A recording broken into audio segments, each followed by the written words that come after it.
Magandang hapon sa inyong lahat.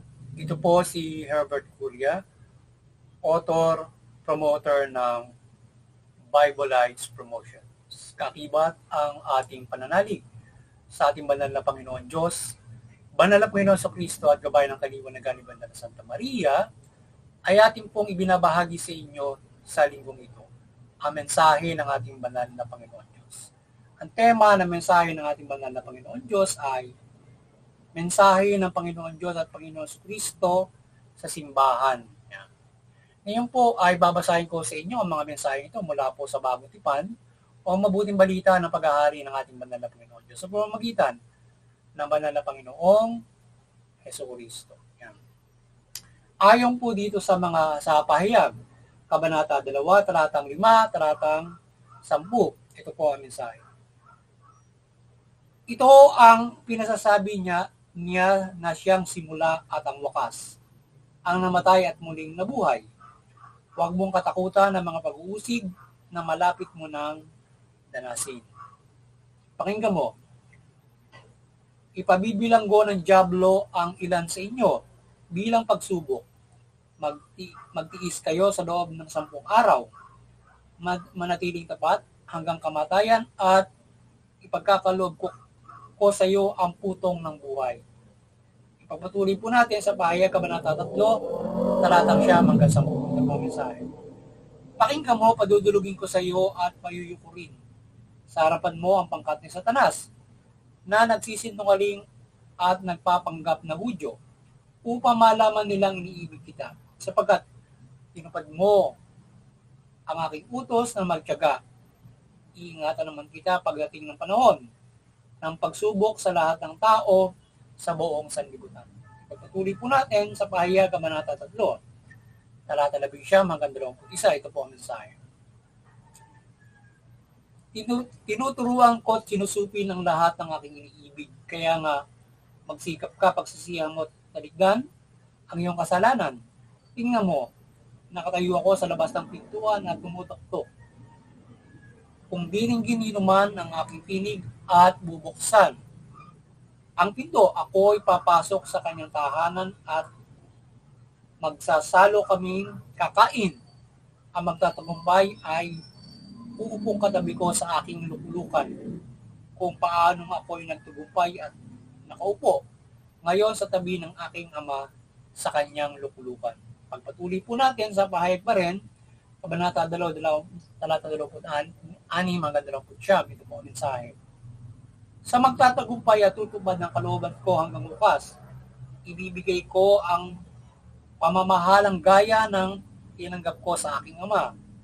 Ang pamamahala ng mga bansa, pamamahala siya sa pamamagitan ng kamay na bakal at dudurugin niya ang mga bansa gaya ng pagdurog sa palayo. Ibibigay ko rin sa kanya ang tala sa umaga. Kung may pandinig kayo, dinggin ninyo ang sinasabi ng Espiritu sa mga iglesia. Yan. Ito po ang mensahe at salita ng ating banal na Panginoon Diyos. Ating pong pasalamatan ng ating banal na Panginoon Diyos, banal na Panginoon sa Kristo at banal na Espiritu Santo. Ngayon din ang ating banal na Santa Maria.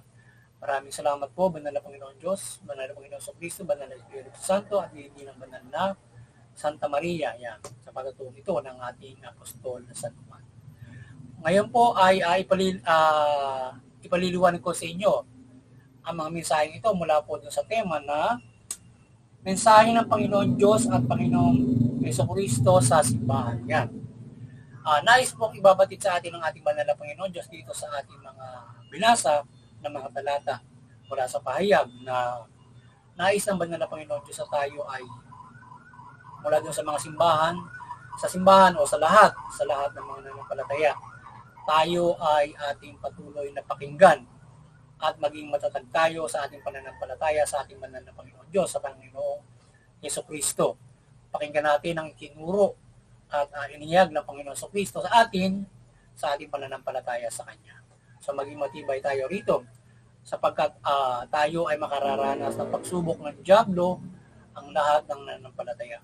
At ang magtatagumpay ay kanyang pagkakalooban ng biyaya at pagpapala. Yan, maraming pagsubok ang pagdaraanan natin mula sa pagsubok ng dyablo. at kinakailangan ay pagtagumpayan natin ito mula sa pagsunod natin ng salita ng ating banal na Panginoon Diyos o inihayag ng ating banal na Panginoon sa Kristo. Kinakailangan masunod natin yung inihayag ng Panginoon sa Kristo, maisabuhay natin yan. Kaya itong ating inihayag o ating pag-ibanghelyo sa inyo o itong mabuting balita, dapat masunod natin yan para mapagtagumpayan natin ang ating ang mga pagsubok na ito, ang pamumuhay na ito, na tayo ay nakapamumuhay ayon sa kalooban ng banal na Panginoon Diyos. Tayo ay poprotektahan niya, iingatan niya tayo sa dyablo sa lahat ng kasamaan. Maging ang mga demonyong ito ay payuyukurin niya sa ating harapan kung tayo ay maging matatag sa ating pananampalataya at pagsunod sa kanyang kalooban. Kaya kinakailangan tayo ay yan ang nais niya sa lahat ng nanampalataya, sa simbahan, sa lahat na tayo ay maging matatag sa pananampalataya sa Kanya upang sa gayon tayo ay magtagumpay sa pamumuhay na ito at ipagkaloob niya sa atin yung putong ng buhay at iba't ibang mga kaloob. Kagaya rin na na nais ng banal na Panginoon Diyos na kung tayo ay magtatagumpay, tayo ay makakaisa niya na sa paghahari ng 1,000 taon. Gusto 1,000 taon na gagawin ng Panginoong Kristo na paghahari niya sa buong mundo ng 1,000 years, makakaisa tayo ron. At makakaisa tayo na supilin yung mga demonyo. Supilin yung mga bansa pagdating ng takdang panahon. Kaya tayo ay maging matibay, malakas sa ating pananampalataya. Sundin natin siya upang makakaisa tayo diyan. Pagdating ng takdang panahon, tayo man ay abutin sa bumuhay na ito na tayo ay, generasyong ito ay ikaw ay inabot ng normal spoilage mo, namatay ka, pero pagdating ng takdang panahon yan, makakaisa ka pa rin. Kung ikaw yung nagtatagumpay, mabubuhay ka sa panahon at makakaisa ka sa 1,000 years. To conquer lahat ng mga bansa kasama ng Panginoon sa Kristo, or else, mananatili kang buhay. Kung halimbawa, sa panahong ito, iyan, mangyayari yung itinakda ng ating banal na Panginoon Diyos. Yan. At kaya tayo ay maging matatag. Sa panahon man ito mangyari, tayo ay iingatan natin banal na Panginoon Diyos. Panahon man ito mangyari o hindi, iingatan tayo ng Panginoon Diyos sa ating pamumuhay na ito upang mapagtagumpayan natin ang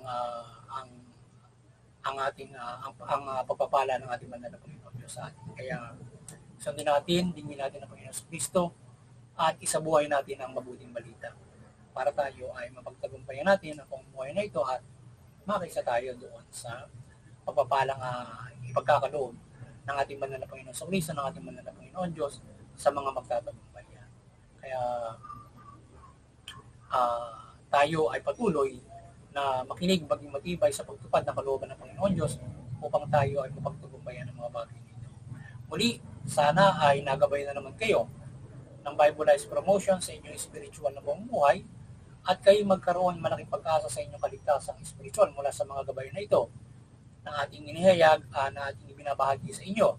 Yan. At inyong ito ay pakinggan nyo itong mga ating ibinahaging ito. Itong mga kayo ay magkaroon ng malaking pag-asa sa inyong kaligtasang spiritual. At tayo ay patuloy na ng palataya na gabayan tayo ng ating banal na Panginoon sa Kristo ng kanyang kaliwanagan mula sa banal na Santa Maria na tayo ay gabayan ng kanyang kaliwanagan pagmimilagro sa ating pagbabahagi ng mabuting balita o sa panahon natin ito ay tayo gabayan ng ating banal na Panginoon Diyos ng kanyang pagmimilagro ng kaliwanagan at with Mother Mary. At iba't iba niyang gabay ng kanyang pagmimilagro at paghihimala sa atin sa panahon ito sa ating pananampalataya sa kanya at ating pamumuhay ito. Maging magkakaloob sa atin ang ating mga kahilingan. At doon sa interfaith unity, patuloy tayong magkaisa. Unawain natin, ang maliwanagan sana yung lahat ng mga relihiyon. Patuloy tayo ay magkaisa sa interfaith unity at unawain natin yung ating mga pananampalataya, mga relihiyon at nang hindi tayo nagkakaroon ng sigalutan, awayan, tunggalian na uwi sa kakarasan at digmaan. Bagos tayo ay nagkakaisa at nag-uunawaan sa ating mga pananampalataya, maging hindi nananampalataya makisa rito. Upang sa gayon maiwasan natin yan, na tayo nagkakaroon ng mga karasan at mga hindi magkakaunawaan. at bagkus makagagabay tayo sa bawat pamilya, individual, pamilya, komunidad, bansa at buong mundo ng pagkakaisa, kapayapaan, pagtutulungan, pagmamahalan at mabubuting aral ng ating mga relihiyon. Yan, na ating maigagabay. At tayo ay nagbubuklod at hindi tayo naglalabanan sa ating mga pananampalataya o iba't iba nating mga pananaw sa buhay. Nagpapairal tayo ng kapayapaan, nagpapairal tayo ng pagkakaisa, pagmamahalan kahit tayo ay may iba't ibang pananampalataya sa mundong ito. Yun, at doon sa CBCP and Vatican Church ay patuloy kayo maliwanagan ni Banal Santa Maria at naway patuloy niyong pagbuklurin yung sangkatauhan sa pananampalataya sa ating Panginoon Diyos mula Panginoon sa Kristo at mabuting balita. At sa ating munting kakayanan, sa ating paglilingkod sa ating Banal na Panginoon Diyos at Panginoon sa Kristo, ay patuloy nating patuloy na madalangin ng paggabay ng kapangyarihan at himala ng ating Banal na Panginoon Diyos, Panginoon sa Kristo, Banal na Espiritu Santo, mula sa ating Banal na Santa Maria. Samahan niya tayo palagi at pagliwanagan at mapagbuklod natin ang sangkatauhan at makatulong tayo sa simbahan, mapagbuklod natin ang sangkatauhan sa pananampalataya sa Panginoon mula Panginoon sa Kristo at mabuting balita at makagabay tayo sa ating pamahalaan at bawat mga kapamahalaan, kakibat ng kapangyarihan ng Panginoon Diyos at pagpapalaganap ng mabuting balita. Magabayan natin ang ating mga pamahalaan at yung mga pamahalaan, maliwanagan kayo mula sa bansang Pilipinas at magpairal kayo ng mabuting pamamahala, tugunin niyo yung karapatang pantao at patas ng hustisya. Sa gayon makikinabang yung inyong mamamayan sa inyong mabuting pamamahala, patas ng hustisya at papairal ng karapatang pantao. At sila'y makapamumuhay ng mapayapa, maunlad, ayon sa karapatan. At higit sa lahat, makapanagpapalataya sila ng mapayapa, protektado sa ating Banal na Panginoon Diyos, maunlad. Yan. Muli, magandang hapon sa inyo lahat. Sana ay nagabayan naman kayo at naliwanagan ng pagbahagi natin ng mabuting balita dito sa Bible Lives Promotions at patuloy na tayo dumadalangin ng pagprotekta at pagpapala ng ating Banal na Panginoon. Sama-sama natin sa buhay ang mabuting balita. Magandang hapon sa inyo lahat at God bless you.